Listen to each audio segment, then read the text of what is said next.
Department of Management, Faculty of Economics and Business, Universitas Indonesia. And I will become the moderator for this afternoon's masterclass. As you might already realize, that originally Professor Irwan Adi Eka Putra from the Graduate School of Management, FEBUI, should have become the moderator for this session, but unfortunately, due to unforeseen health circumstances, he won't be available and he won't join us for today as a moderator.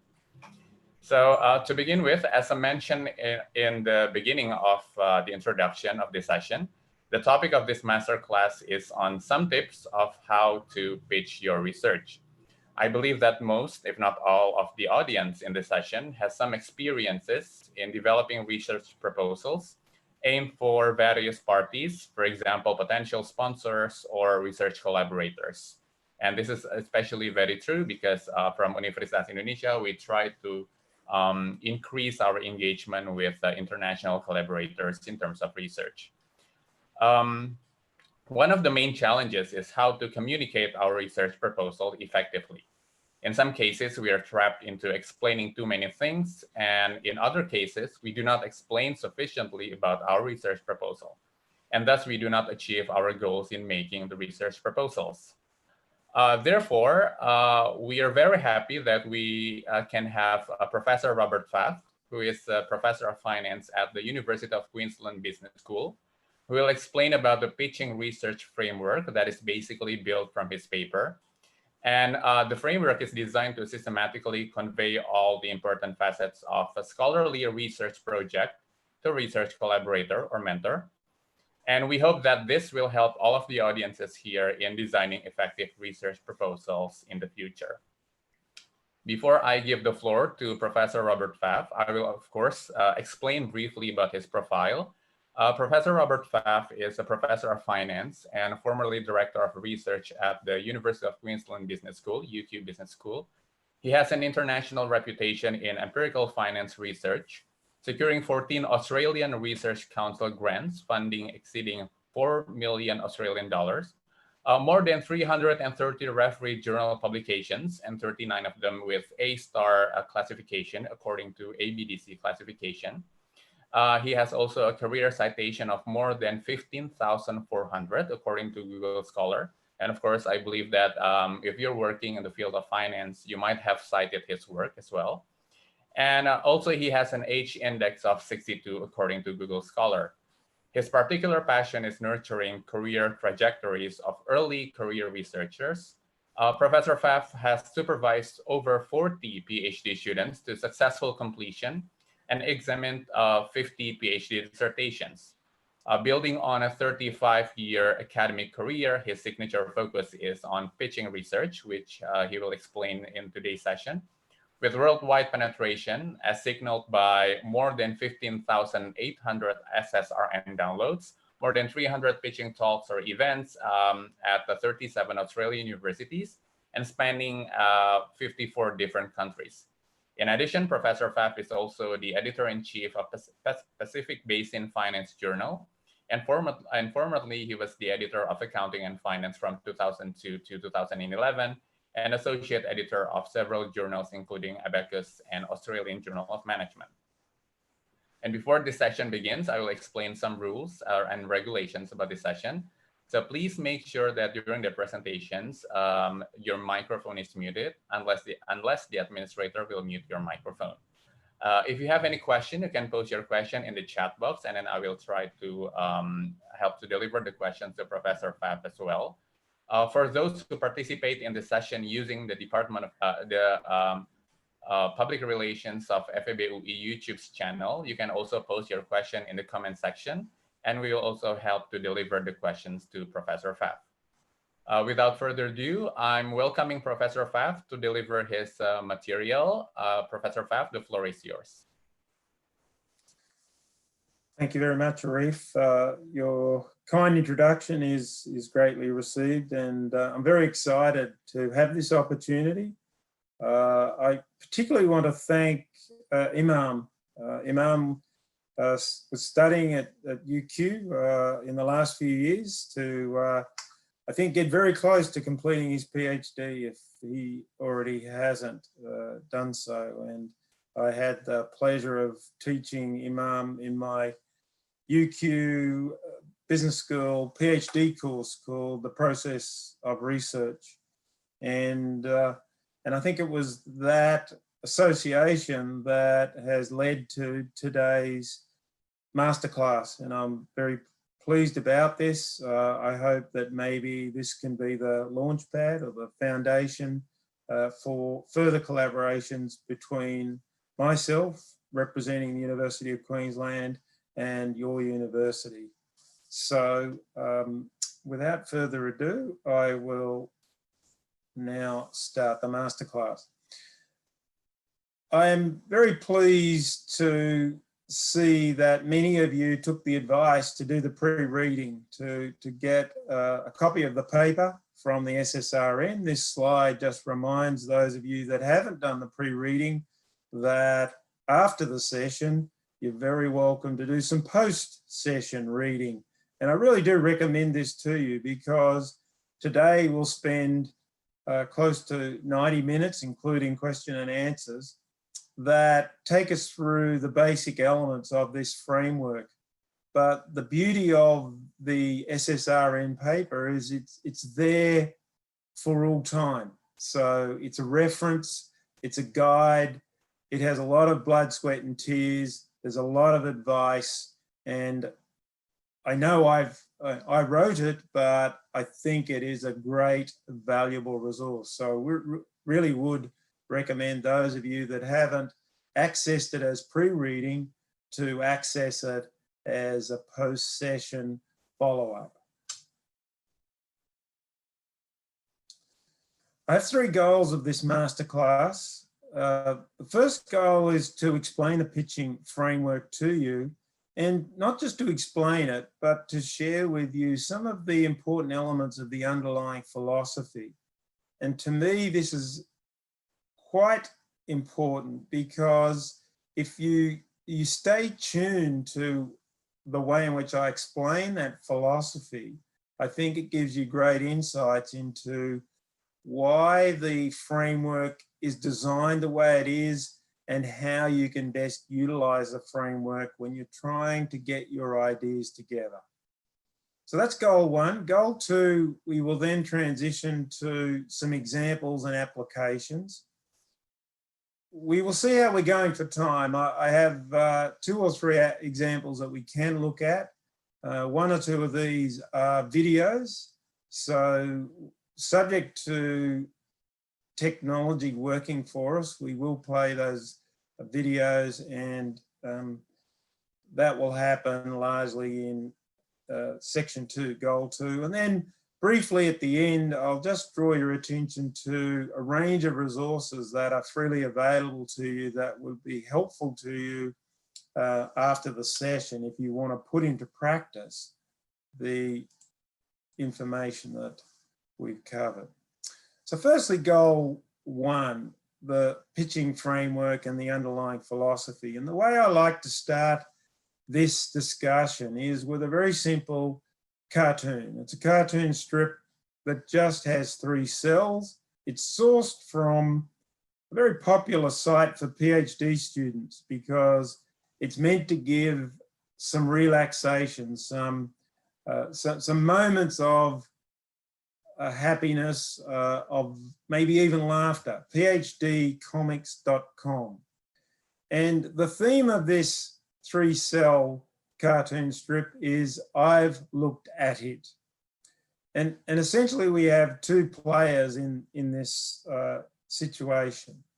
We have a very experienced research professor, and that research professor is in all 3 cells. So it's the bearded gentleman with the glasses, a lovely green vest. Now, the research professor has an apprentice, a young scholar, could be a PhD student. It might be an early career researcher that is post-PhD, but probably a PhD student would be a good way of thinking of this. And prior to this meeting, so we actually see 3 cells of the cartoon that to do with a meeting between the mentor and the mentee. Now, prior to this meeting, what has happened is that the young student has passed on to the professor a bunch of papers. So this is a little 20th century, 21st century, it would be an email in an inbox. The student is keen to find out, has the professor read and absorbed the material? So the question that is being asked by the student in the first cell is, "Sir, did you read the draft I left on your desk?" The professor politely replies, "I've looked at it." So that is cell 1. I've looked at it. Cells 2 and cell 3 give us 2 very different meanings of that phrase. The middle cell is what you, the student, hope it means. So if you can role play the student, I will role play the professor. So you really hope what it means is that there I am at my desk prior to you walking into the meeting, and I'm looking at every page. I'm reading every sentence. I'm taking note of every paragraph, and I'm really understanding every word. And there are pages and pages and pages. And as a bonus, you can see that I'm thinking, this is amazing. That's what you hope it means. That's what you hope I've looked at it means. The third and final cell indicates what it probably means. And what it probably means is that prior to you entering the room, I have printed out the pages, and you can see there's a very big pile of pages, and all I've done is to tilt my head to the side. I've made line of sight with those pages, and that's what I mean by I've looked at it. Now, these are 2 extreme scenarios. In reality, we would have something in between. But there's a very strong and powerful message here. And the powerful message is that if that third cell is really close to reality, then the meeting between myself and yourself is not going to be a very productive meeting. It's going to be dissatisfying. If you're the student and let's think of a 30-minute meeting, and I haven't looked at your material, then the meeting will not go very well. I will be shuffling through paper, and there's many pages there, and that's the problem. One of the big reasons, but not the only one, is there is too much. There's too much information, and it's likely to be unfocused and unhelpful for me to read in a timely way, given all the other demands on my time. So at the end of the meeting, you walk out with your head down. You almost shaking your head going, why doesn't the professor look at my work? I've spent so much time and effort on it. And once you leave the room, I'm there shaking my head going, why does the student, why does he give me so much stuff?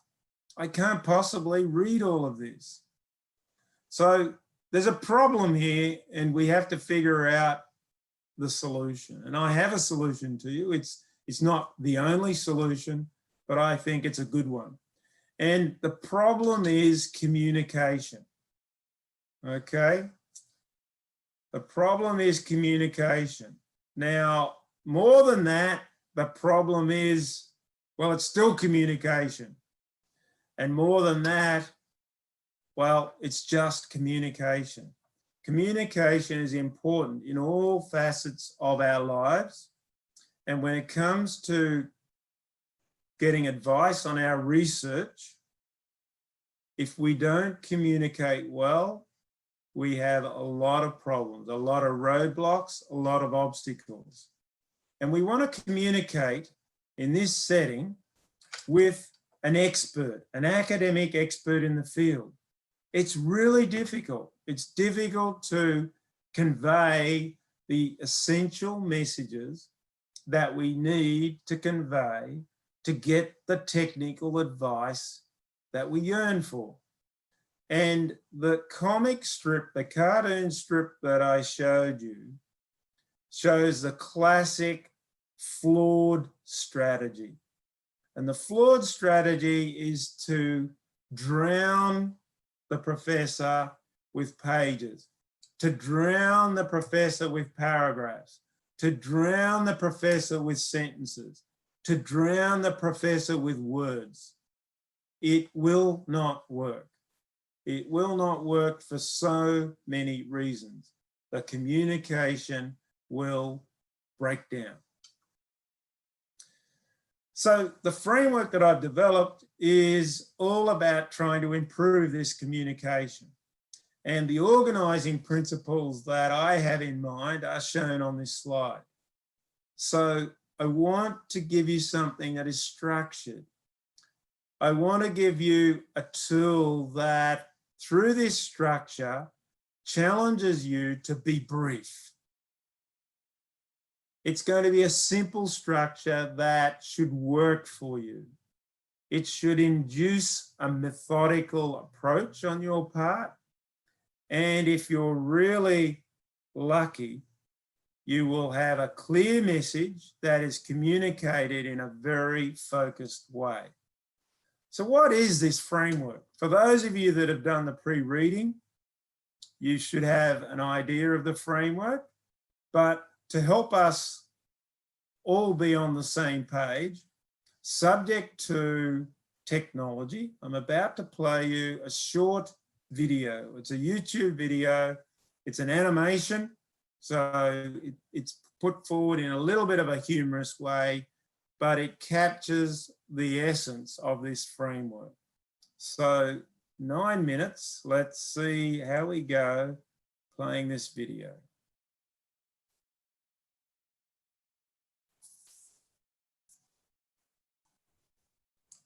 All right, so I need to have a check as to whether you can see, and Arif, maybe if you can just let me know. Yes, so we can see the YouTube page. Okay, excellent.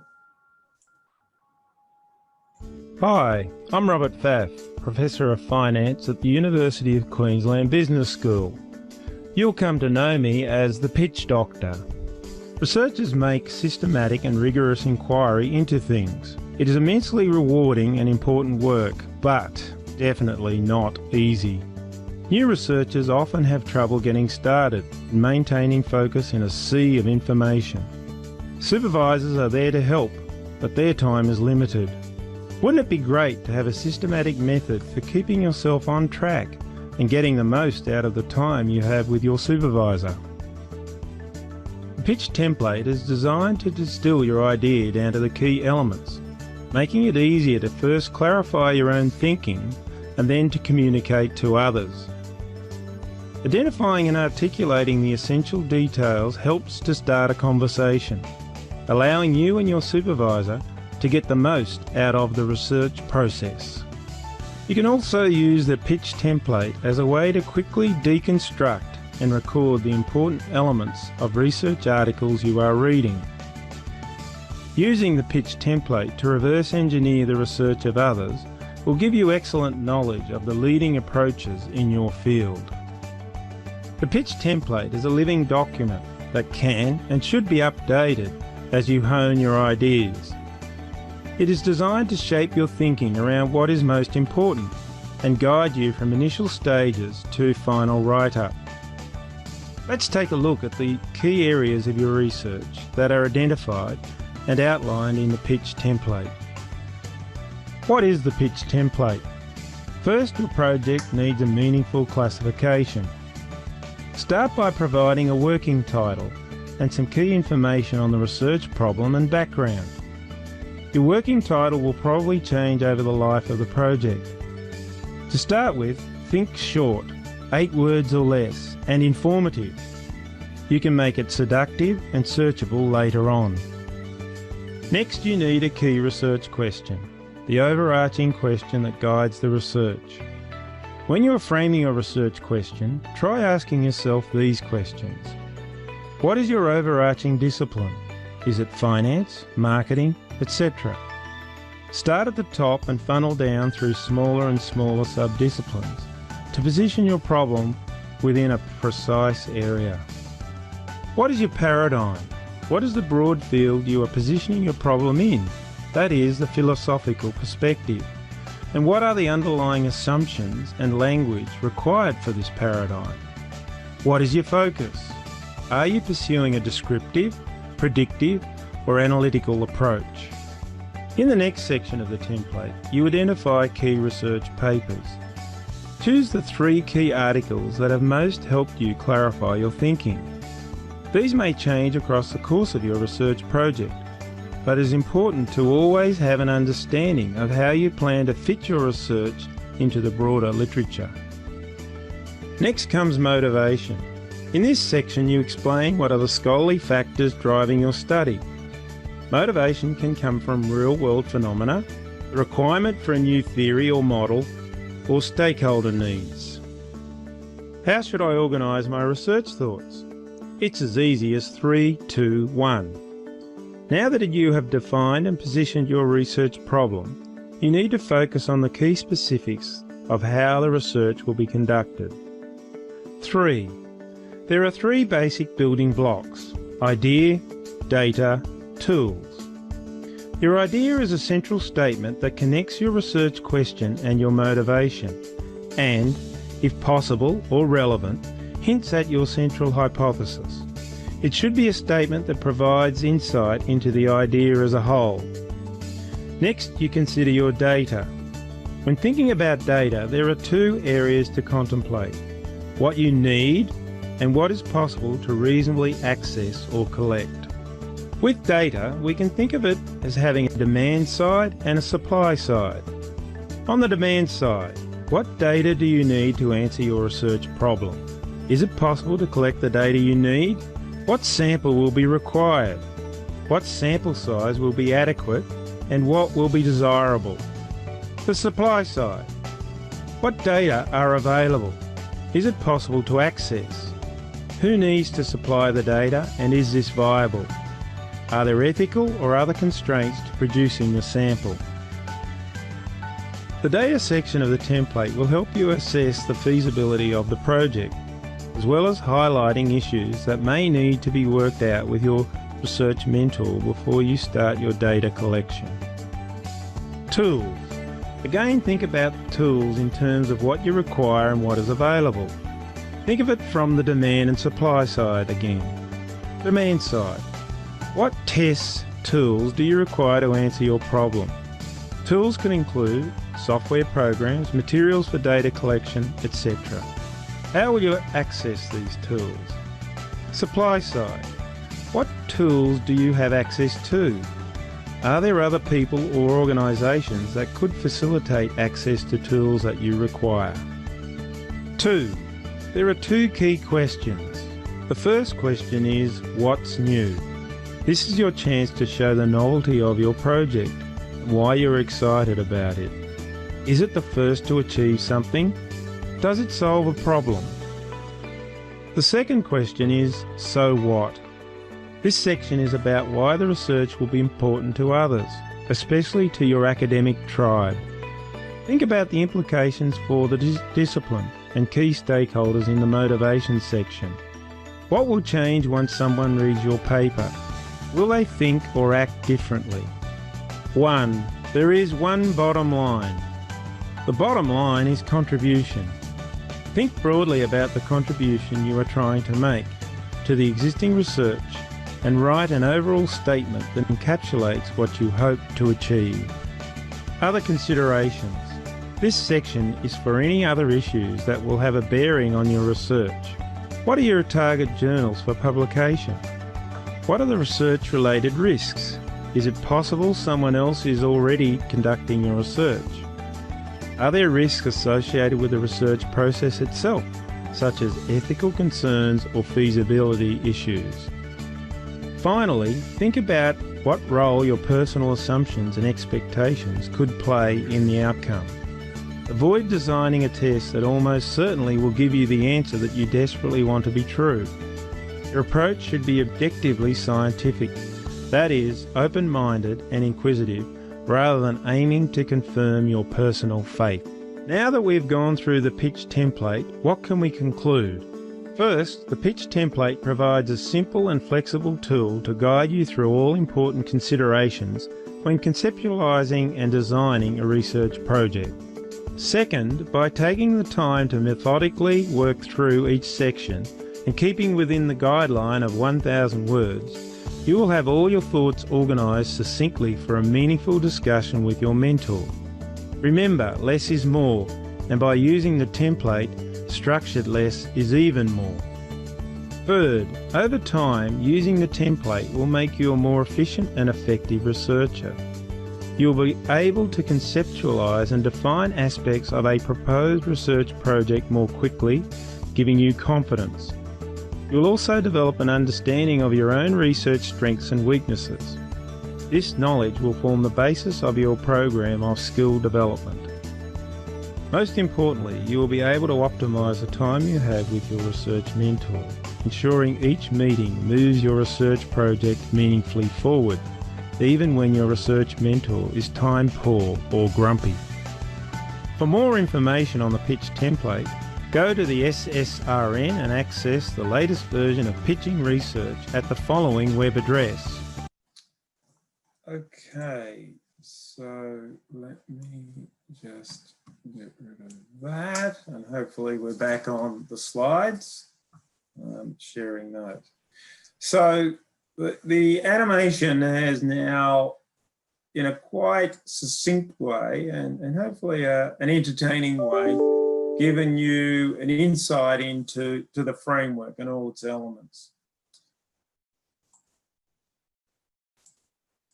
And so this slide now shows you a blank version of the framework. And it's deceptively simple. It's deceptively simple. So down the left-hand column are listed just 11 items. 11 items: working title, basic research question, key papers, motivation and puzzle. Idea, data, tools, what's new, so what, contribution, and other considerations. And this is blank. So all the spaces in the right-hand side next to those items are waiting for you to supply some information. Now, this is deceptively simple. I say deceptively because anyone that's tried it will realize that it's much more difficult than it seems. So much of what I want to do in the remainder of this masterclass is give you some guidance, give you some advice, how best to attack this. And there's going to be all sorts of advice, including there is no fixed item in this framework. So let me give you a very quick and hypothetical example. Let's say that you start off with item B, the basic research question, and you write that down.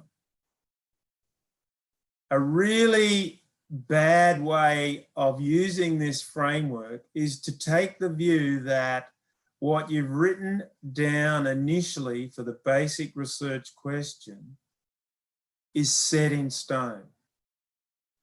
It should be viewed as a tentative answer only, because what will happen as you work through this framework is that you will realize your thoughts are evolving, your ideas are evolving, your thinking is evolving, your understanding of the problem and the potential problems are all evolving. And so to take a somewhat iterative view or a recursive view to how you bring this together is a much more valuable way of using this tool. Now, let me pause there for a minute. I did suggest in our technical session a few days ago that this would be an appropriate point just for me to take a breath and see whether at this stage there are any questions. So if there are some questions, either type those into the chat, and hopefully I've got a monitor of the chat, because I don't know that I can easily monitor that myself. And I'm happy at this stage, maybe it's a little early, but if there's a burning question that you have, happy to take it now.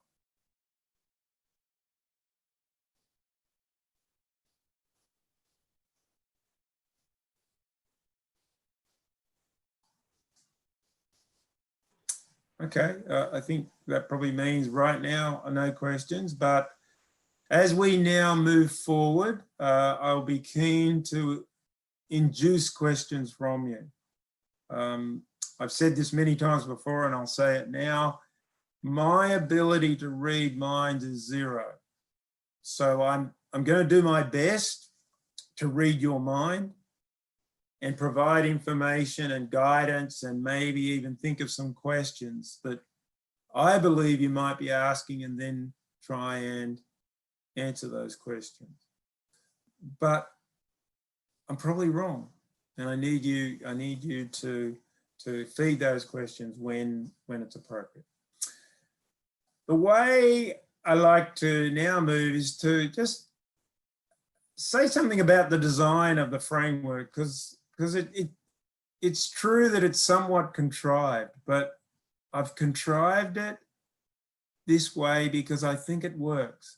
And part of the contrivance is there's underlying all this a wedge. It starts broad and then it continues to narrow in a particular way.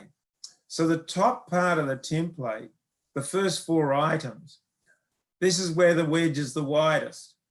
And to me, this is largely about getting you to think of the big picture. So don't jump into the specifics of the paper straight away. Your mentor wants to get an insight, an idea of the bigger picture that you recognize, and that hopefully they will share that view with you. And this big picture is a blend of 2 angles. It's a bit about the what, and a bit about, and maybe a big bit about the why, right? The why particularly links to the motivation, the academic motivation for the study. So that's the widest part of the wedge. Now we move to the remainder of the framework, and the remainder of the framework is now largely about project specifics. It's not totally about that, but it's predominantly, we go from the big picture, non-project specific, but a framing and a context, to now the project specifics. And the wedge is narrowing. We have a 3-dimensional challenge here. And these are what I call the building blocks, the core building blocks of your study. And the main angles we're after now at the project specific level is a little bit about the what and mostly about the how. Okay, idea is a bit of what and how. Data and tools are full on how. How do you plan to do it? Okay, and those 3 items hang together, and they should be compatible, they should be coherent, and they should be consistent, give a consistent message on how you plan to go about your study. 4, 3, now it's narrowed to 2 dimensions. So now I'm challenging you to think about your project, your planned project, in just 2 ways. And these are the 2 key questions. The first question everyone gets, and usually everyone gets it so much, they think that's it. If I can answer the what's new question, I'm done. It's more than what's new. There's plenty of things that are new that people don't care about. And that's why we need to think about the second question in combination with the novelty question, the what's new. The second question challenges us to think of why it's important. Why is it important to seek an answer to the basic research question. So the better studies will have great answers to both. They will demonstrate the novelty and they'll demonstrate why the academic community would care and why other stakeholders would care about the answer to the question.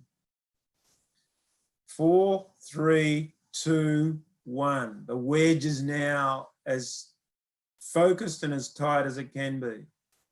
And if we have to convince skeptical receivers in just one way, our future research project, we have to convince them that it will make a contribution, that it will contribute to the knowledge in the field that we have chosen. And this is super tough. This is super tough, even for an experienced researcher, even after the project has been executed. What I'm challenging you to do is to think about it before you've even started. And then there are other considerations, and I talk about those in the SSRN paper. I won't dwell on them at all much right now, but I want to share with you, so this is a brand new, I've given this talk over 300 times, and I'm proud to say this is a new slide, and I really like it. I think this explains a lot about why the framework works and the underlying philosophy. So there's two things for me to explain for you of how this figure works. The first is, and both of these dimensions are pretty simple, and brought together, I think they really help. So the first dimension is just the simple concept of question and answer. All right, so much of our lives are about questions and answers. We have a question, we want an answer. Now, the focus here is research. So that's the first thing to think about in terms of what this figure is telling us. Think about the question, think about the answer. Now, the other dimension to this, and if you like, that's sort of running horizontally. Vertically, some of the simple questions that we see all the time in many fields. And often, you might have been challenged to come up with, well, what, why, how? All right. And so this is very much like that. It's slightly out of order, and I've got a why not at the end. So what, how, why, and then why not? What, how, why not? So there are the two dimensions that I want you to think about. Question, answer. So question versus answer. What, how, why not? All right, now with that simple explanation, look at the left-hand side of this exhibit. The left-hand side is about the question.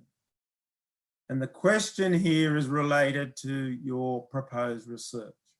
So I've headed it, asking the question.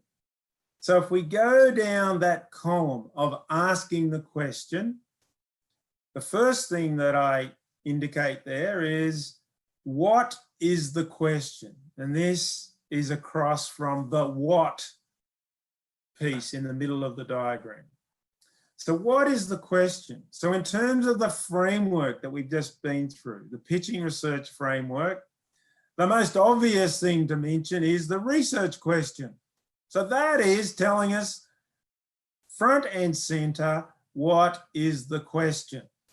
Item B, research question. Now I've tagged this also with item A, the working title, because, well, sometimes the working title can be expressed directly to state the question. to the point that there's a question mark at the end of the working title, and indeed the paper that gets published. Many papers don't have that. Many papers don't use the question mark, and many papers have an informative title that, the way I want you to think about it, relevant to the question, it's posing key elements of the study that we can think of linking to the question. All right.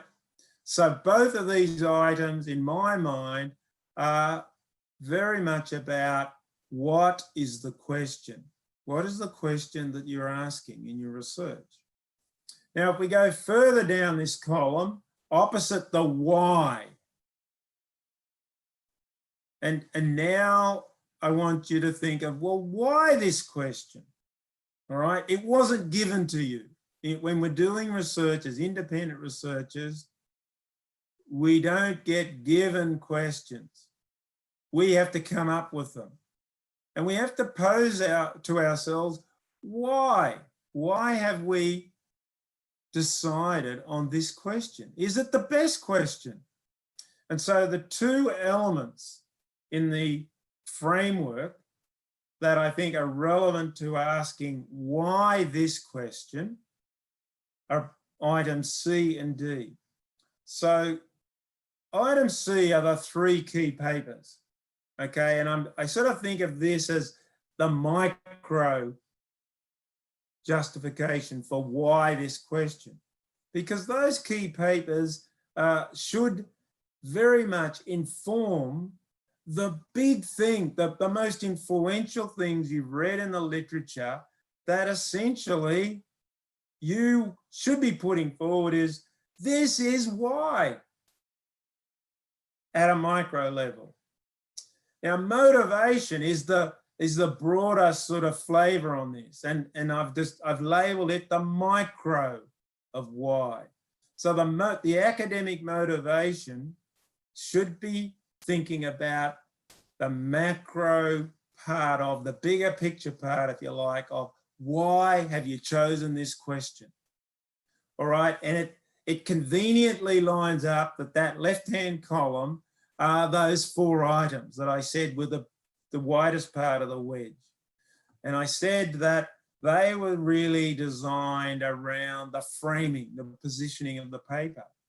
And I'm linking that now to asking the question. What is the question? Why this question? Now, if we briefly have a look at the middle section again, there's something important to draw your attention to that's at the top of the middle column. And I've got there push versus pull. And what that's meant to indicate, and those blue arrows indeed are meant to signify, that this is all fluid.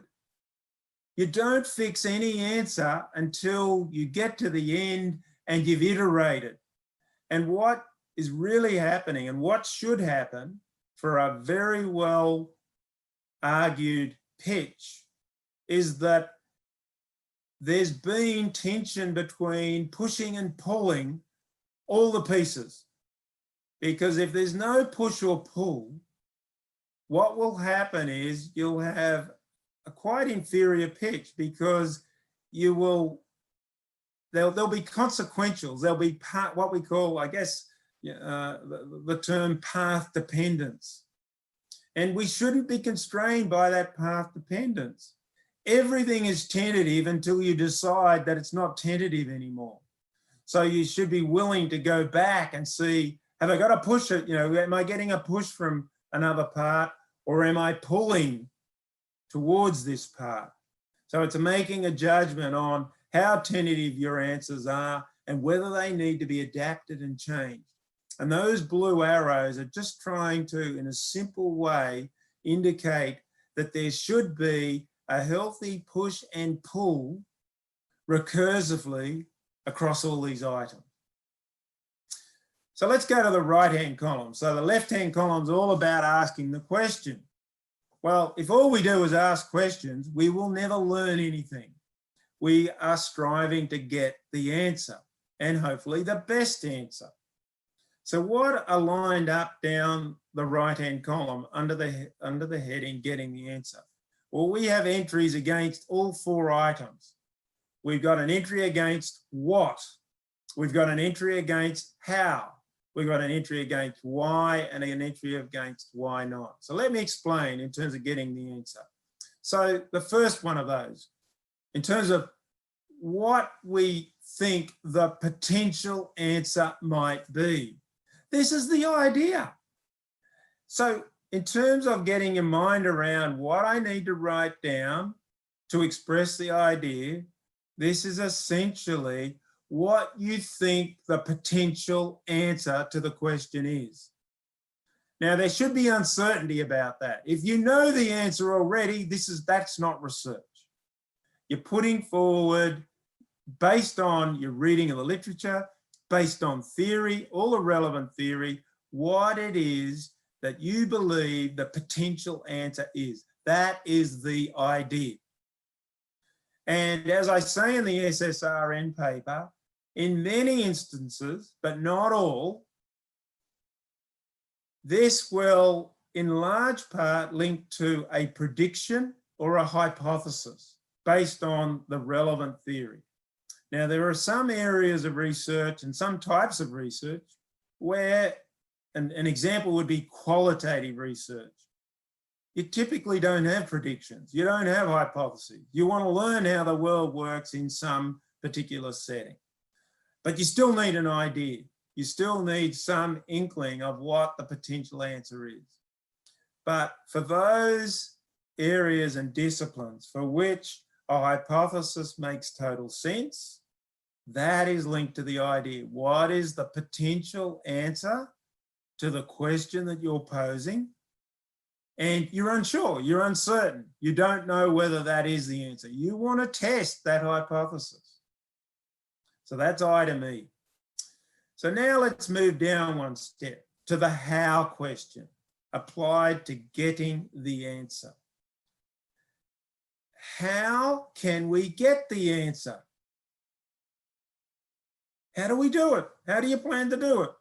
And there are 2 critical aspects to that. There must be data. Unless you're doing research that's totally theoretical and analytic, in which case I can't help you. This framework is not about that research. That's important research, but it's a minority, an important minority of research that happens in science. Most science research rests on data, rests on sampling and tools. So in terms of explaining your thinking around how you plan to get the answer to your question, you need to say something clearly about the data and sampling and the tools. And the person receiving this will be trying to figure out whether you've got a good match. Is this the best way to get the answer? Am I going to arrive at an answer that is reliable, that will add to the stock of knowledge?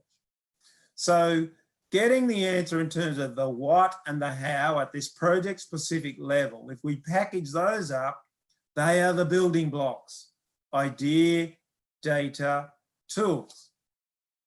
So we're nearly done.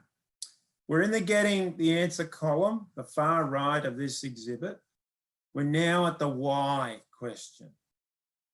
And it's very simple. Not easy to execute, but it's a simple concept.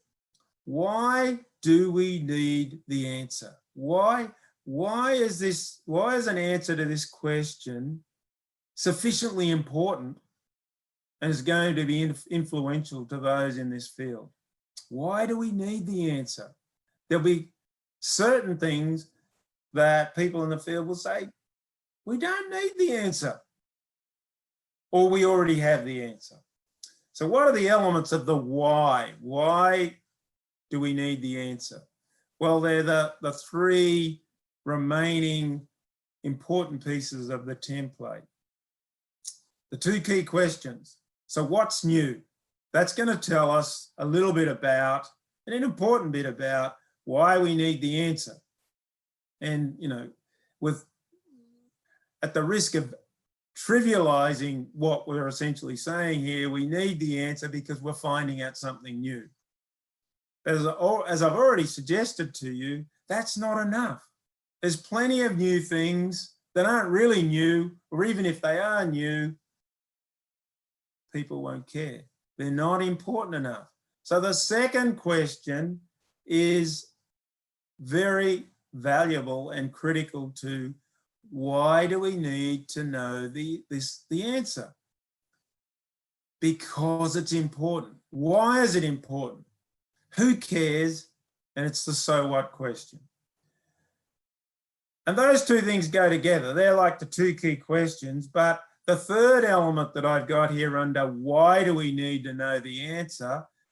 Well, to trivialize it, but you have to do much more than the trivial, because it makes a contribution in the relevant sense. It's got to be seen to contribute in a significant and important way to the body of knowledge, to the field that you've chosen. This is your chosen field of research endeavour. Okay, so there we have now covered all 10 of the main items of the template. There's one other item, which are the other considerations. And I've got that against what I've called why not. In other words, what might be out there that's a potential obstacle that we might go, oh, maybe not, maybe not, maybe. And essentially, it could be around the feasibility of getting an answer or getting a reliable answer. And these other considerations can largely be linked back to this lurking black cloud that could be hanging over us. Even, and in the SSRN paper, I talk about a target journal. Well, if we haven't thought about the target journal for our paper, we should strive to publish our paper. All university research must ultimately have as its goal the publication of the paper. Well, if you haven't thought through the positioning of your work such that it lands in a decent journal, that is why not? So if everything leads to you choosing a journal that is of low quality, that is a deal breaker. All universities in the 21st century want their researchers to publish in high quality outlets. So that's the why not in terms of getting the answer. I apologise, I've spent quite a bit of time on this exhibit, partly because it is brand new, and I think it's such an insight. It's such an insight into what the challenge is and why all of the elements work. And to think of the elements as either to do with asking the question, that's the first 4, or getting the answer, and that's the other 7. And they're organised in terms of these simple concepts: what, how, why not. So there's a summary here of a lot of things, which I think we've almost picked all of these off. The cartoon, the animation told us that being succinct is important. 1,000 words is what I want you to think about. The communication is critical, communicating to an academic expert. Why do we want to communicate with them? We want technical feedback. If we're a novice researcher, we're lost in so many ways, and we need that feedback, but we need to provide enough relevant information in order to induce the feedback rather than pages and pages and pages of work. I've stressed the interactive nature of this, the non-linear nature. Well, actually that one hasn't come through. What I'd recommend to you in terms of using this framework is you might start off at the top and work down, but don't feel as if you have to do it linearly. And if you take it in a very recursive way, an iterated way, it will become non-linear just naturally, because you should go to that item that you think deserves your attention right now and next, because there probably is an efficient way, a pathway through that is not working down A, B, C down to K, but in a way in which you see your ideas evolving in a very exciting and a very positive way. And it's not about perfection. As I mentioned earlier, and I keep stressing, you have tentative answers to begin with. Don't strive for perfection the very first time you try and answer an item. It will be a wasted effort because of the push and pull, because of the iteration. So get your best answer down that you think will be a good place filler, and then know that you will work around that. So this is about starting a conversation.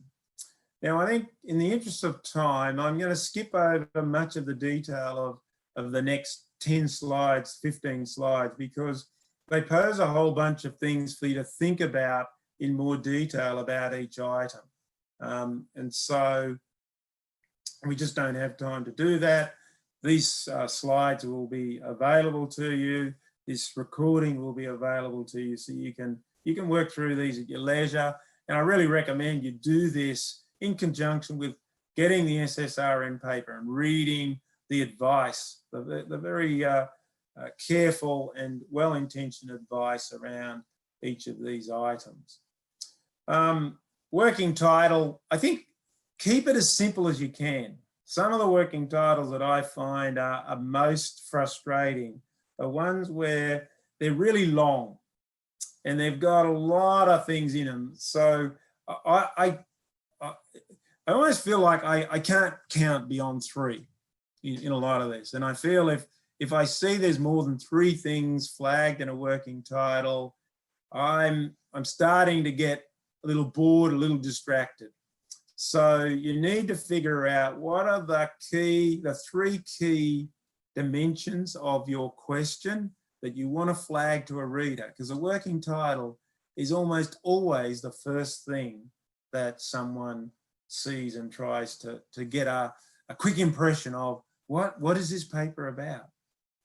Now, the basic research question, the way I've portrayed it now, is in a way almost central to the whole exercise.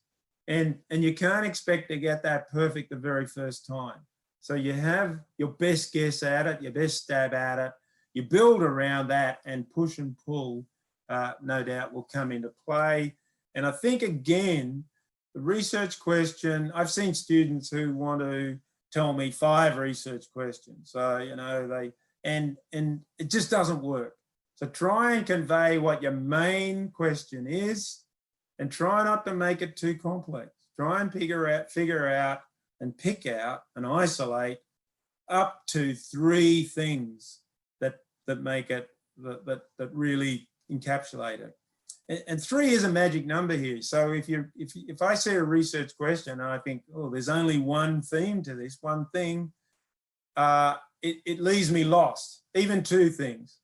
I think 3 is a really good thing to strive for.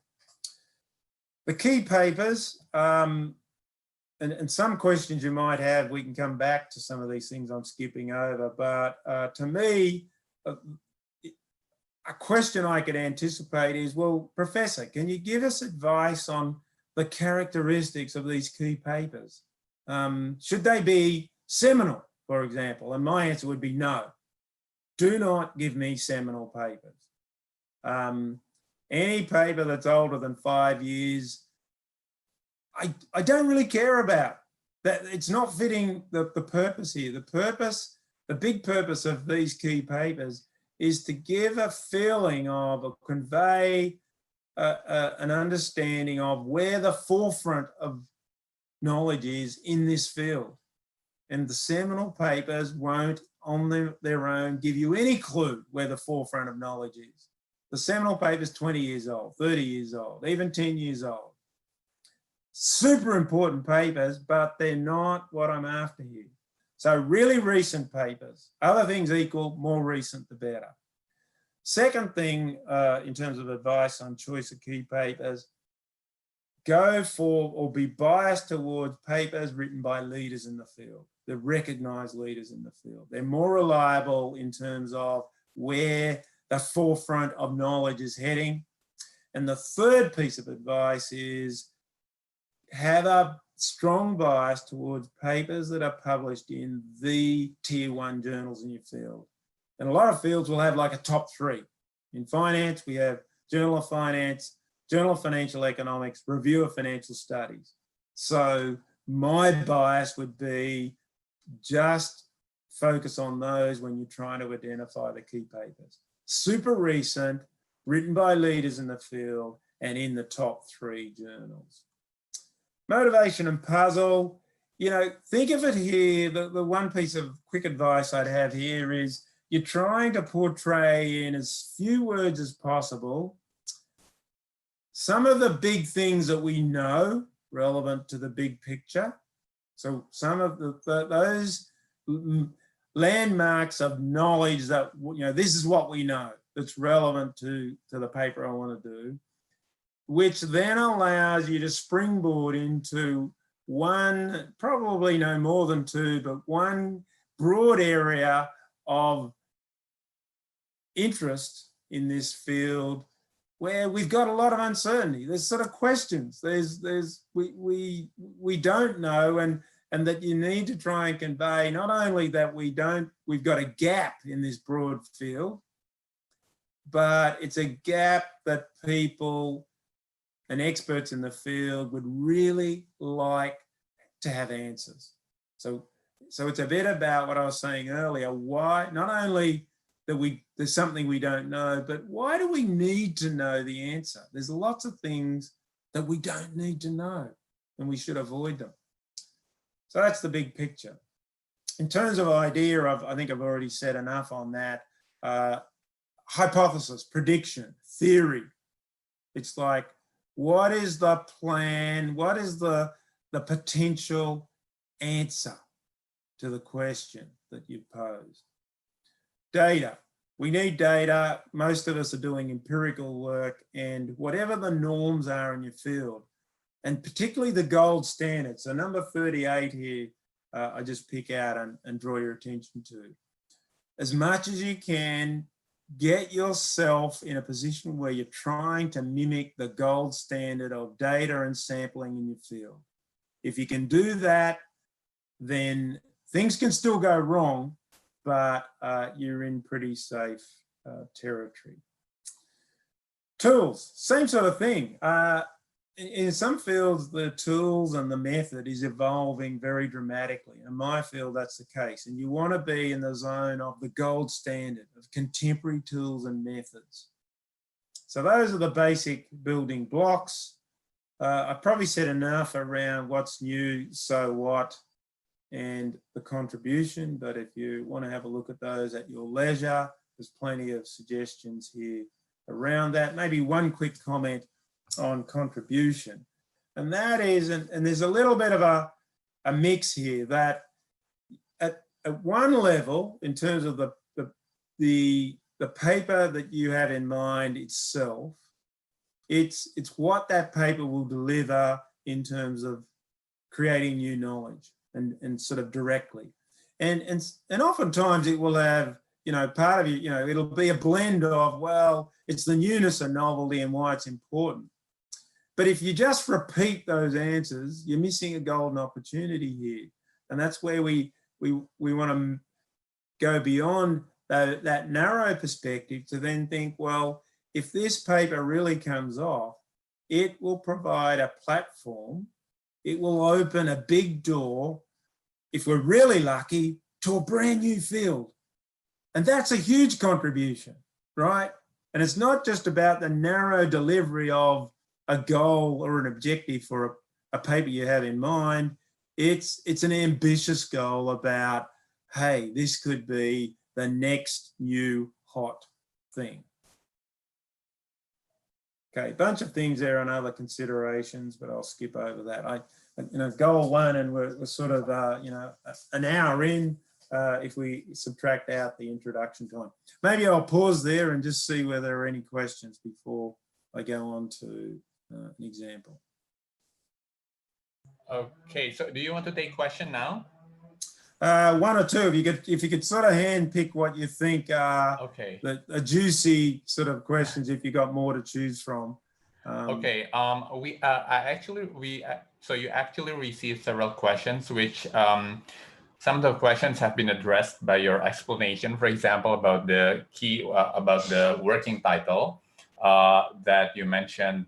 You please keep the number of words of the working title as short as possible.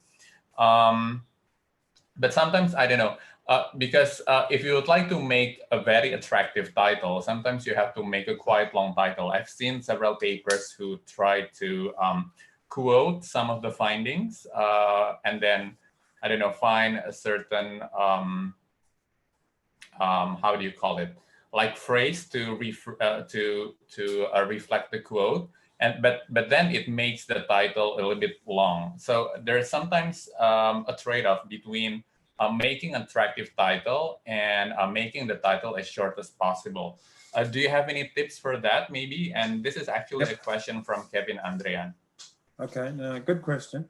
So there's a couple of quick responses. So one is the working title is the working title. It's like it's part of your internal procedures, and I could easily see in many cases, well, first of all, the working title could change and move and morph a little bit, but then when you get to, so it's all, this is you know, around just trying to get that communication between you and your mentor happening. So you know, the mentor doesn't want any of that fancy stuff.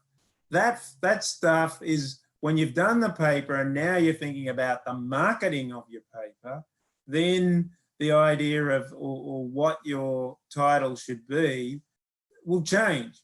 But even then, I would caution about being too, you know, fancy. And I mean, I've made every mistake. So if I look at some of the titles I've had for papers, I wished I hadn't done that. But I still, you know, there's still a strong word of advice that shorter is always going to be better than longer. I mean, in the animation, it said 8 words or less. I mean, as a working title, that could be a bit harsh. You know, maybe 12 words or whatever. There's obviously there's no science to picking a number of words. But I just know that if you know, you take if you're too relaxed about that and say, well, I'll have a bit of a longer title, it can be counterproductive. So I think, you know, that's pretty much the advice I've got for you on that one. Okay, thank you very much. Is it okay if there's another question? Maybe there are several questions, but because we have to limit for this time, is it okay if you take one question before take you one move more? on? Okay, thank you. So because you explained about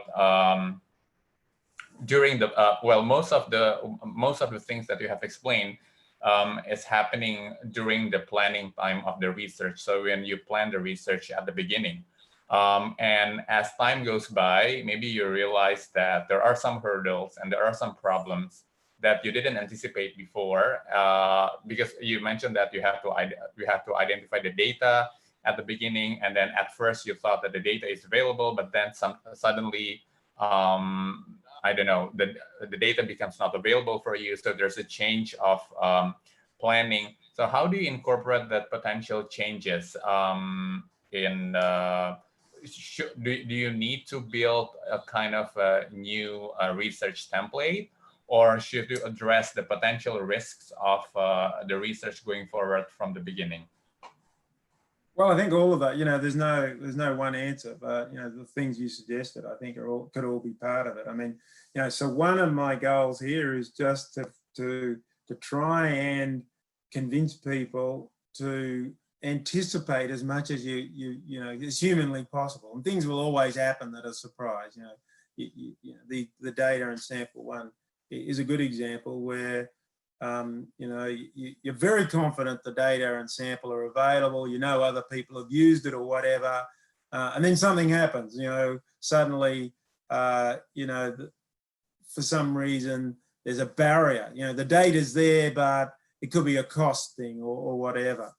So, so part of it is just trying to anticipate as much as you can the obstacles and hurdles, because I think it's easy to see that if you can anticipate the problems, then you can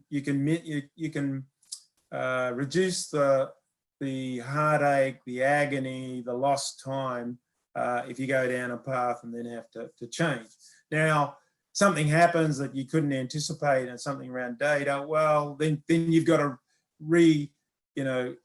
pivot your study, and hopefully not have to throw everything out. But I guess it's, I think the framework can be helpful then to, if there is that major shock to your plan, to come back to your plan and say, okay, let me use this framework to try and figure out a new plan that might work. And hopefully with as minimal disruption and cost to you in terms of, your emotional energy, etc. So I think all of those things can work. Okay, All just a little bit follow up on that. And by the way, the previous question that was asked is from Mr. Suhari, who said that he has been using your template so far. Do you have any example of, for example, maybe one of your students changed everything during the middle of the course, and does it give any bad impression for you or maybe for other people? I don't think I've, at least coming to mind right now, I can't think of anything that would be a major example of this. I can think of, situations where, it's still broadly within the planning phase. So I have a PhD student right now, and, he's probably a little more advanced than doing, so he's actually working on analysing a sample. And so whenever I have discussions, I'm always thinking of the framework in terms of how those discussions and sort of advice will go. And I've asked, without getting into the super detail, but I've sort of asked for, whether he knows of a particular types of data which will allow him to get a more direct test of the prediction, his hypothesis that he's after. And it's sort of, he's come back and said, well, no, actually, the data that I'm saying would be really good doesn't exist. It just doesn't exist.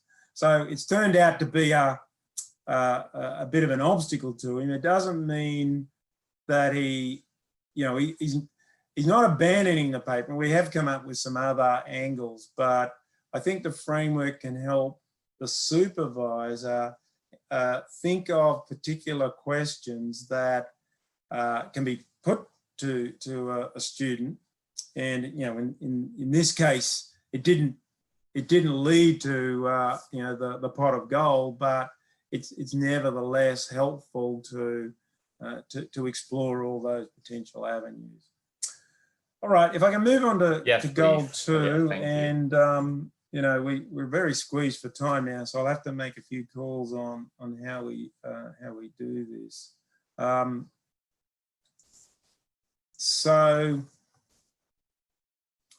I think this is a really good example. It's about 9 minutes long. It's a 9-minute video, and I'm sort of assuming we could take a little bit of extra time. I'm happy to, that we don't have to stop exactly on the half hour, but I do want to play this example because Keras was a runner-up of a competition that I've been running for 5 years. This year, COVID has defeated me, so we haven't run the competition this year, but it's across UQ, and UQ is a very large university. We have, it's not the largest in the world, but 50,000 students. So it's a comprehensive university, and the pitching competition I basically put out as anyone, any PhD student can apply in any field. Now, Keras was a runner-up in 2017, and hers is a medical health one. It's around the hearing loss or hearing difficulties of school-aged children.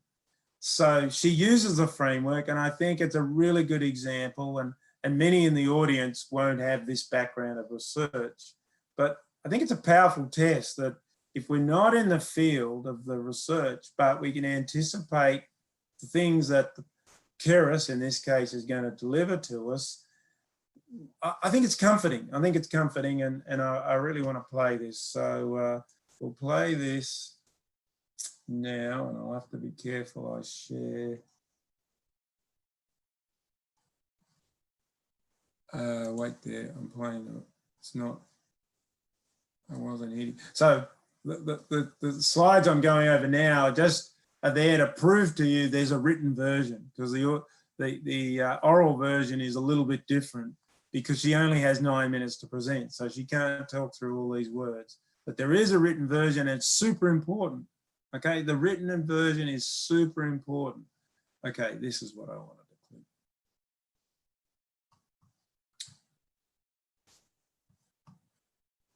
Okay, so hopefully you can see.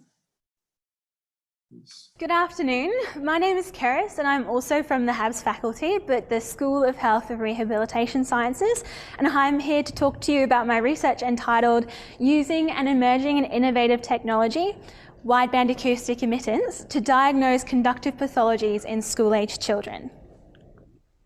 A hearing loss is caused by pathology anywhere in the ear. Conductive hearing losses are caused by a pathology or a disease of the outer or middle ear. They often go unnoticed, fluctuate in severity, and are most common in children. I'm interested in identifying and diagnosing these pathologies that result in conductive hearing loss. We're going to call them conductive pathologies. So my research question is, are wideband acoustic emittance measures able to diagnose conductive pathologies with greater accuracy than the current clinical standard? So why is this important? Studies report that up to 13% of Australian school children will fail a school hearing test on any given day. And the vast majority of these are due to a conductive pathology. The current clinical standard, conventional tympanometry, is failing to identify conductive pathologies with high accuracy. A new battery of tests, wideband acoustic emittance, has emerged as an objective test of outer and middle ear function, showing preliminary results suggesting that we can improve our ability to diagnose conductive pathologies. So far, small-scale studies have shown promising results regarding the capabilities of wideband acoustic emittance. Wideband measures were shown to be better predictors of conductive hearing loss than the current clinical standard, and improved the classification of ears as normal or impaired from 76% up to 96.5% correct. Results have suggested that different conductive pathologies provide a distinct wideband acoustic emittance result pattern. And wideband measures have also been shown to identify otitis media with effusion, a common conductive pathology, with high diagnostic accuracy. Conventional 226 Hz tympanometry is a quick and objective test of middle ear function. It uses a 226 Hz pure tone to measure the oral acoustic admittance, or how much sound flows into the middle ear. However, its capabilities are limited. This test can only identify two factors: the presence of fluid behind the eardrum, or, if there's no fluid, the air pressure of the middle ear cavity. So currently in clinics nationally and internationally, the accepted standard can only identify a conductive pathology if there is a measurable change in the middle ear's ability to absorb and transmit a 226 Hz pure tone within these two parameters. The auditory system is built to perceive a huge array of frequencies. Conductive pathologies can also affect the middle ear's ability to function across this range of frequencies, not just those at or around 226 Hz. Wideband acoustic emittance measures are a family of physical measures that assess middle ear function using a wideband signal. So this is a signal using frequencies from 226 Hz up to 8,000. It also has the ability to detect changes in middle ear function across this range. It captures the same data as conventional tympanometry, which is that yellow dotted line there, or can be compared to that yellow dotted line there, but for all frequencies in this range. It is hypothesized that Wideband acoustic emittance measures will identify conductive pathologies in school-aged children with high predictive accuracy, upwards of 90%, that they will have greater predictive accuracy than the current clinical standard in this population, and that wideband measures will accurately differentiate between specific conductive pathologies in school-aged children. To address these hypotheses, data will be collected cross-sectionally from two sets of participants. Participants from the normative data set will be recruited from students undergoing hearing assessments in Brisbane schools, and participants for the clinical data set will be recruited from patients of the audiology and ENT departments at Ipswich Hospital. All participants will undergo a comprehensive audiological test battery with changes to test protocol depending on the environment. Wideband measures will be retrieved from all participants. And participants will be included in the normative data set if they pass their hearing test provided at their school, and participants will be included in our clinical data set if they have been diagnosed with a conductive pathology by an ENT surgeon. So the results of our 226 Hz tympanometry and our wideband tests are our dependent variables and will be compared based on a clinically acceptable gold standard, and that's the diagnosis by the ENT surgeon. Age, gender, ear, ethnicity, and presence and degree of conductive hearing loss will act as an independent variable for all of our outcome measures. Small amounts of missing data are expected to occur, as is common when working with paediatric populations, but these are not expected to have any effect on our data analysis. To reach a satisfactory level of specificity and sensitivity for these tests, we need to have data from 562 ears to achieve a power of 80% and with a 5% level of significance. And this will be achieved by running a school hearing program for 3 years. All testing equipment is either on-site at Ipswich Hospital and UQ, or is transportable and calibrated prior to testing. The personnel performing these tests will be qualified audiologists or audiology students under direct supervision. The sensitivity, the statistical analysis area under the ROC curve will be used to evaluate the diagnostic accuracy of the wideband and conventional measures. The two tests can then be directly compared. Sensitivity, specificity, and likelihood ratio predictors will be calculated to further compare the performance of each test. So what's new? This study will directly compare the diagnostic accuracy of current clinical practices against this new wideband measures at identifying conductive pathologies in school-aged children.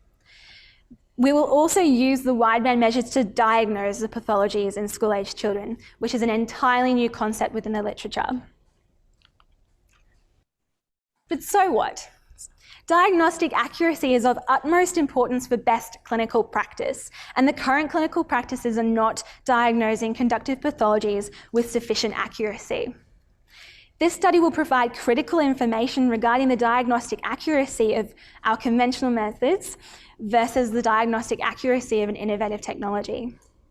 If the hypotheses are correct, there is potential justification to replace 226 Hz tympanometry with wideband acoustic emittance measures to improve clinical practice and in turn optimise audiological care.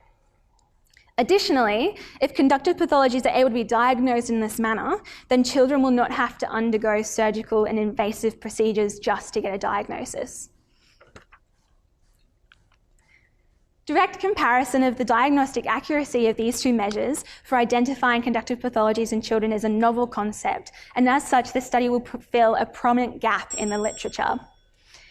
Findings from the study also have the potential to inform future research processes by allowing more accurate evaluation of middle ear function. Ethical clearance for this project has already been attained.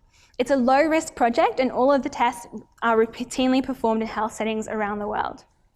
Collaboration with the SHRS and the Ipswich Hospital have been already organised to ensure that that the research design and that the data collection is actually possible. Also, this research provides a service to the community. Hundreds of children will receive a hearing test when otherwise they may not have access to this service. Lastly, otitis media, the most common conductive pathology, is a leading presenting childhood illness in doctors' surgeries and GP clinics nationwide. All right, so let me come back to the slides. So hopefully you enjoyed that pitch by Keris. I think it is powerful in that if it's not your research area, which I think most of us, it is not, the framework still gives us a way of tuning in quite well to what Keris is about. And if you then extrapolate that to an area that you are aware of, and extrapolate to a situation where you try and use this framework to pitch to your mentor or to a peer, a collaborator, a supervisor, then I believe it's a powerful tool for advancing your research ideas. There's another video here. We don't have time to watch this one. It's another great example of an oral pitch by Shari O'Brien. So I also have another pitch that I sometimes deliver with time. This one's to do with Parkinson's disease and a 6-month dance intervention. This was a pitch that Ria Portsis did, well, almost 6 years ago now. It's a very interesting pitch. The written version is here. You can read that yourselves if you're interested later. I wanted to show you, and I've got some slides here about how I use the framework for reverse engineering, and I think as a stepping stone towards using the pitching framework for your own work, applying it to a key paper is a great exercise. It gets one familiar with the framework and gives a structured summary of the key paper that you've chosen. There's 2 chains ups. The working title now becomes the full reference details because you know those. And instead of other considerations, I like to put in here key findings, the 3 key findings of the study. I just want to show you very quickly before I open it up for some more questions. One other way I've used this framework that we don't have to look at the detail of the use, but just a visual impression of the power of the framework.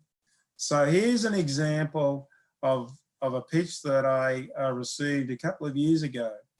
And this is the first page. So it's vanilla, there's no scribbling, there's no notes from me, but I've got a version of it now, and it's just a photograph of the annotation that I put on that first page. It's only half the pitch.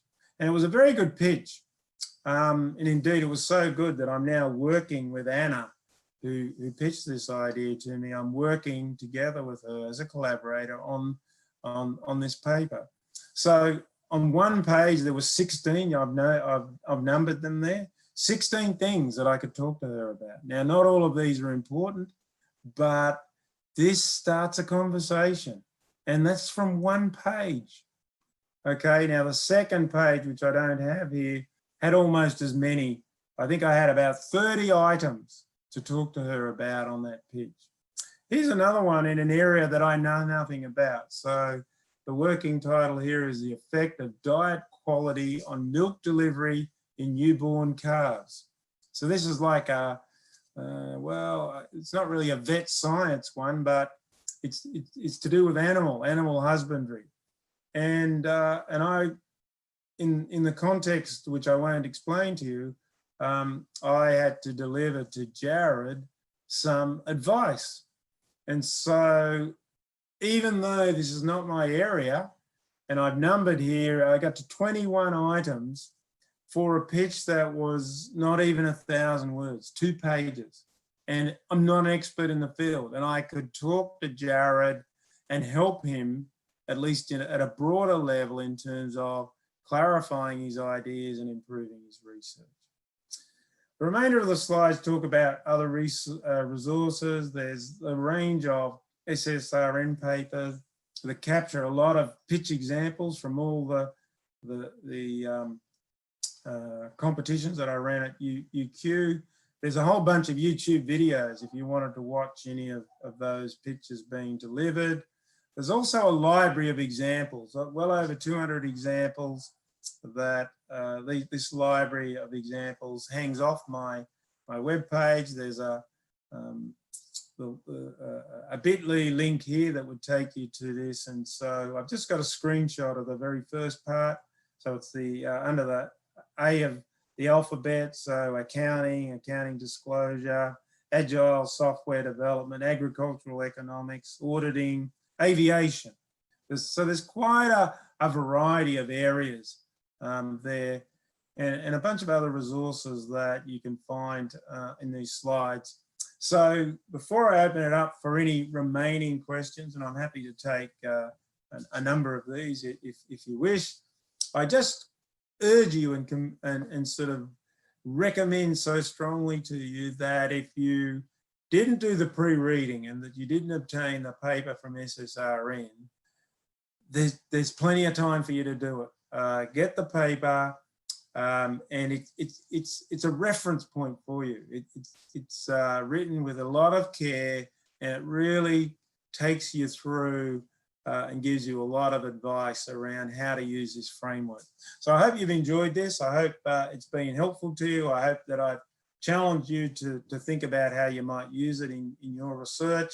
And for those that are mentors or research professors or supervisors, hey, I've given you a great resource here to use with your students. So with that, I will close my presentation, and I'm happy to take some more questions. Thanks, Arif. Thank you very much, Professor Pfaff, for your explanations and also answer to some of the questions earlier. I think you really raised a very good examples and also very important points for researchers when they would like to pitch their research. Also, this is very, actually this session is also very important for our students as well, because they are, as part of their final project, they have to make a research proposal to potential supervisors. And currently I'm reviewing some, and some of the research proposals actually lack of the important points that you raised in this session. So we should have made this mandatory actually to the students who are making the research proposal, because sometimes it's very true. Sometimes the research question is not clear, and also I think some of the main problems is that we sometimes did not do the homework in identifying the prior research. So when you want to show to the mentor who you explain to be time poor, overcommitted, and grumpy, I really like that part. You didn't do your homework enough. So you didn't mention some of the important works that actually should be cited. And sometimes the topic that you propose have actually exactly the same topic have been done by other researchers, even fellow students. So those are the questions that, those are the points that sometimes we can still find in the research proposal by the students. There are some questions here. I don't know how many questions would you like to take, but I would start from one from Dr. Zafri Ananto Husodo. So Dr. Husodo is the Deputy Director of the Graduate School of Management. And this is basically a question. This is also reflect one of my long-standing question, actually, when we conduct research using a specific sample, because in research in finance, for example, or research in marketing or other areas, usually we focus on a data set of Indonesia. So for example, when you would like to do research in finance, you focus on the capital market of Indonesia. We understand that sometimes in finance or in business in general, you don't really talk about the context, right? So you don't talk a lot about why the research is important to be done in this context. Because if you see, for example, research using American data, they don't really talk about the context. So the question is, what is the acceptable approach to motivate research that's specifically conducted in a certain specific country, for example, like Indonesia? What kind of reasons are acceptable for you? So not just because this research is done in different contexts, but what kind of reasons do you think are acceptable when you decide to work on a specific context? No, that's a very good question, and it's one that I often talk about. I volunteer it before I get asked the question, so I'm glad. I mean, I didn't, obviously I ran through a bit quickly in the end, so I'm glad you asked that question, and it's an incredibly important one, and it's not that easy to answer, but I'm going to give you my best shot at an answer. And part of the difficulty of answering it, really, it depends on what ambition one has for the paper in mind. So if we simplify it to say two cases, two scenarios. So the easier one is the scenario of for a domestic audience, and I know, and I'm guessing that's probably, that's not the one that you're so interested in, but in quite a number of cases there is no shame. All right, there's a bunch of research that demands to be done, even though, and I mean, you have a big population in Indonesia, so there's potentially millions of recipients that will get benefit from understanding how your own setting works. So it's sort of, and I mention this because that is a decision to be made, and provided it's something that is consistent with the local incentives, so the incentives of a university, etc., then do some of those projects. We all need, we need Australian studies here, and a lot of the Australian studies will largely be for local consumption in a knowledge consumption way. And so when it's that type of setting, then it's sort of like not much needs to be done in terms of justifying it, because the local audience, the domestic, everyone is on board.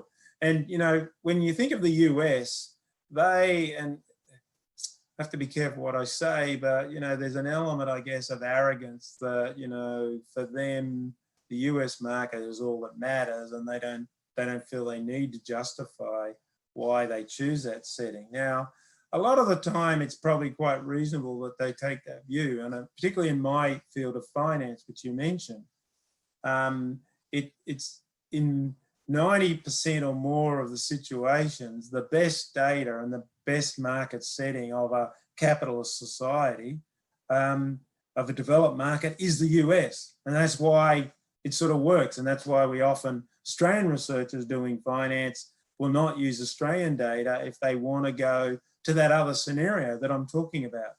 And the other scenario is, well, I want to get my study, I have an ambition to get my study to an international audience, in an international journal, so beyond the borders and the shores of my country. And that's a very good objective to have some of the time, particularly when it's feasible, but one has to recognize that there are certain barriers, some for good reason and others for not good reason. But let's not think of the not good reason. Let's think of the good reason. So, we, as researchers at universities, we are part of a global community. And in terms of developing our knowledge base and doing tests, that what really must matter is the choice of settings that are best suited to get the answers.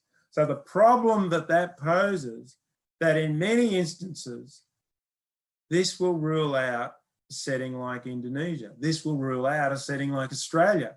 This will rule out a setting like New Zealand, which is a close by neighbour of ours.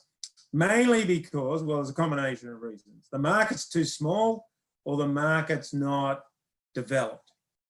Now, the way in which some have been successful to break through this ceiling is to think very carefully about specific institutional or other peculiarities, but in a good sense, peculiarities about your market, that you can build a story and make a compelling case for, hey, I didn't just choose this country because I live here. So I didn't just choose Australia because I'm an Australian and I live in Australia. It is a great choice for these reasons. And those reasons will be often project specific. So that's not particularly helpful to you, but I want to add one more piece of advice to that, which will hopefully almost complete the circle and get you, give more tangible advice while still being abstract. And so it will be compelling where the type of argument you use for why you choose Australia or why you choose Indonesia actually does a full circle and feeds directly into your key hypothesis or prediction. All right. So if you have a paper where you say, and I've done this, so I choose Australia for these 5 reasons. And I've got papers like this that are published. And the 5 reasons are really general. And they have nothing to do with the tests that I do or the predictions or hypotheses I make. You're not going to win that. You know, that's easy to knock over. A much better case and the much more difficult case is you have these reasons and they're quite specific, and then they are very directly linked to one or more of your hypotheses. All right. And it's, you know, and the best case you can be in is where the hypothesis that you outline cannot, you know, this, so I'm really going to set you the gold standard here to aim for, really, really tough, that you couldn't test that hypothesis in the US because it doesn't have something quite unique, institutionally or otherwise, that you see in Indonesia or that you see in Australia. That's when you're on a winner. Really, really tough. There are a handful of examples where that success happens, but sadly for many papers where the justification that one uses to justify a particular paper is just a boilerplate that could be applied to 100 other papers, and it doesn't complete the circle. So hopefully that answer is of some use to you, and it's tough. It's tough. Okay, thank you very much for your answer, especially coming from the editor-in-chief of a very well-reputable journal. We still have one question, if that's okay for you. Yes, absolutely. Okay, so the question is again from Mr. Kevin Andrean. It's about the key papers, actually. So you have mentioned, I don't know whether you have already covered this or not, because I remember that you mentioned a lot about selecting the key papers, where you said that should not be the seminal papers, should be recent enough, it should be from someone who are really expert in the field. But how about selecting, and also from a journal that is classified as tier 1 journal. But how about if you choose a paper or article from the same journal? So for example, you mentioned that all of the papers are in, for example, Review of Financial Studies or Journal of Financial Economics. Is it okay if you choose the articles, all of them are from the same journal? So the same journal, like Review of Financial Studies or Journal of Financial Economics? Because simply maybe in the future you target to publish in that journal. Do you have any advice for that, or do you have to make your seminal the key papers to be a little bit diverse in terms of sources? My feeling is it would be nice to have more diversity, but in the end, if you know, sometimes journals over a short period at least, really, you know, it's just an element of luck or whatever, but they put out a series of papers that are very tightly related. And so I could sort of see how you might get into the type of situation that you're mentioning. Although even as I didn't get to the end of the sentence and my mind was already thinking, I think I can see a flaw in that, because, and the flaw is, while they might have, you know, there might be a cluster of these papers that you think, oh, I'll make all of those my key papers. The little thing, the big, you know, more than a little thing. My concern there is, sure, they tick all the boxes, but they're probably just, they're too closely related. You know, it's still too narrow a view of what the frontier of research is. So I sort of like the idea of trying to have a little bit of diversity there, but you know, if it comes to the point of, you know, sitting and thinking, oh, I'm going to knock these two out because they're from the same journal, and I'm going to pick an inferior one from another journal, that's not good either. So, you know, the other angle on diversity, sometimes I see, you know, there are certain leaders in the field, they become very well known for a particular area of research. And, you know, let's say hypothetically, they've got in the last 3 years, one in each of the top 3 journals. So, you know, it's, you know, they've got a Journal of Finance, they've got a JFE, and they've got an RFS. But they're all in a very similar area. They're all super relevant to what you want to do. Now, I'd be a bit concerned there because, and it's the diversity thing again. So in a way, if the leader in the field is on all 3 papers, you don't really have 3 different views of what's happening at the frontier. I mean, one could argue you've just got one view that's expressed in 3 different papers. So, you know, the bottom line is I like diversity as much as possible, but, you know, there's always going to be limits. And that's, you know, my 3 strong pieces of advice are really quite extreme, and there's always going to be room for relaxing that if there's a really good paper that is, you know, a little older. It's not in the last 5 years, it might be in the last 8 years, or it's written by someone that's not a leader in the field, but it's 2020, it's written, you know, it's published in 2020, it's in the Journal of Finance. Well, I'd relax it. The good thing about that is that sort of thing can easily start a conversation, because I've had those discussions with my students. I say, I've read your pitch. Why did you choose this paper? And then we have a 5-minute chat about it. And either I get convinced, or I sort of say, no, I don't agree with your choice. I want you to do better. So there's some thoughts on that question. It's a good one. Okay, thank you very much. I know that we have already run out of time. It's already 10 to 5. So Professor Pfaff, thank you very much once again for delivering the materials about pitching research. I believe that these are very useful for our faculty members and also our students. And for students who are participating in this masterclass, you can think of the points that have been raised by Professor Pfaff. And for faculty members, if we would like to propose a joint collaboration, research collaboration with international collaborators, we can also think about the framework that have been explained by Professor Pfaff. And just a little bit remark. So I think one of the key points that can be taken from your explanation is that we as a researcher also needs to be critical of our proposed research as well, be critical about our research question, about the importance, and keep asking questions over and over again about the relevance of the question. And once again, thank you very much for your time. I know that this already been a little bit late in Australia because you're 3 hours ahead of us. Is it okay if we take a photograph session a little bit for now? Mas Teddy, boleh dibantu untuk foto untuk pages-nya ya? Iya, baik Pak. Yeah. Okay, so we are going to take a photo, so screen capture basically of this Zoom. So if you are willing to turn on your camera, that would be very nice. So your face can be in the pictures. Okay, so yeah.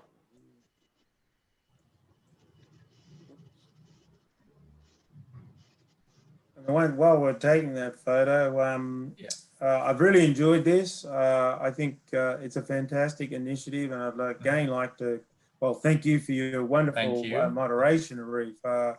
I think your questions and your perceptiveness of the message that I've got across, and I know it's not rocket science, but you did a great job, and I really appreciate that.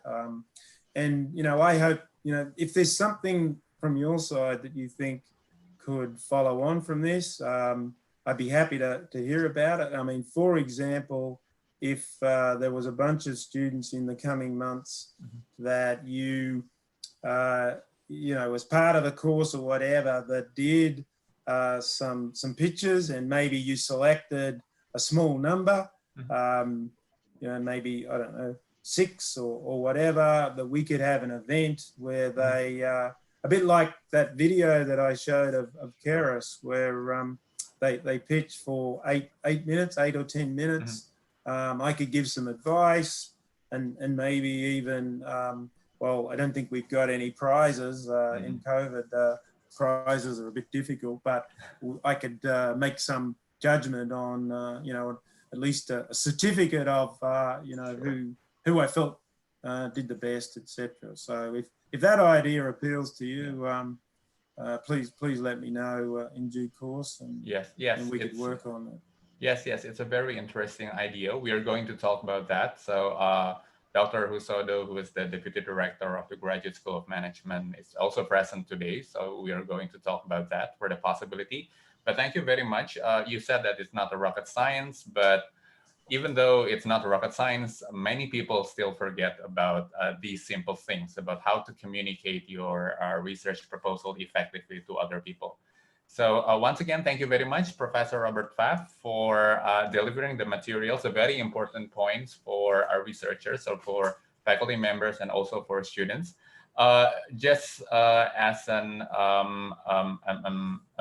quick announcement related to this masterclass. So I know that most of you have registered through email. So the materials will be sent to your email, the email that you register previously. If you didn't register previously, or you participate through a YouTube channel, you can send an email to department.management@ui.ac.id, and then you can mention your name, and then we can deliver your certificate there. And there's no attendance link of this Zoom session. Okay, so thank you very much once again, Professor Pfaff. I hope to see you again in other events, and we can of course talk about the possibility of having the research pitching session as you suggested. Thank you very much once again. No, thank you, and thanks, Imam. Thank you. I can see you there. Thank you very much, Okay. Mas Imam. Yes. Okay. Thank Stay you in so much. touch. Yes. All right. Thank Okay. you. Good night. Yeah. Bye-bye. Good afternoon. Bye bye. Bisa di end, Mas Teddy. Terima kasih banyak Bapak Ibu